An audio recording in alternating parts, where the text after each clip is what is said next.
আসসালামু আলাইকুম সম্মানিত দর্শক শ্রোতা, বর্তমানে আপনাদের সামনে যেই ঘাসটা কাটা হচ্ছে এটি হলো অজানা হাইব্রিড ঘাস। দর্শক, এই ঘাসটি পানিতে এবং শুকনা জমিতে দুই জায়গাতেই ভালো ফলন হয়। বিশেষ করে যাদের জমিতে 6 মাস পানি থাকে কিংবা 6 মাস শুকনো থাকে, ওইসব জমিতে এই অজানা হাইব্রিড ঘাস লাগাতে পারেন।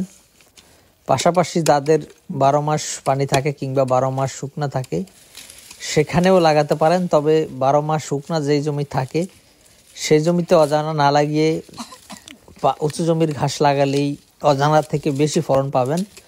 তবে যে জমিতে 12 মাস পানি থাকে কিংবা যে জমিতে 6 মাস পানি থাকে, 6 মাস শুকনো থাকে, ওই সকল জমিতে যদি অজানা হাইব্রিড ঘাস চাষ করেন তাহলে আপনার জন্য বেস্ট হবে। তো দর্শক, আমরা যে ঘাস বা যে কাটিংগুলো দিচ্ছি এগুলো 100% পরিপক্ক। আপনারা হয়তো অনেকে জানেন এখন শীতের মৌসুম চলছে, তারপরও আমাদের কাছে যথেষ্ট মোটা এবং পরিপক্ক চোখযুক্ত কাটিং আমরা দিচ্ছি। জার্মিনেশনের 100% গ্যারান্টি সহ এই অজানা হাইব্রিড ঘাসের কাটিং আমরা দিয়ে থাকি।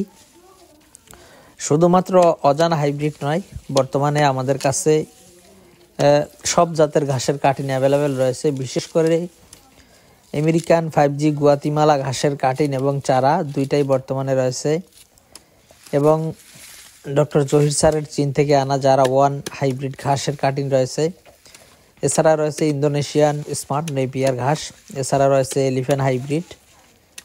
আরেকটি নতুন ঘাস রয়েছে যেটি হলো তাইওয়ান হাইব্রিড, যেটা কিনা বাংলাদেশে সবচেয়ে কম সময়ে কাটা যায়। তো দর্শক, আপনি চাইলে যে কোনো ঘাসের কাটিং সংগ্রহ করতে পারেন।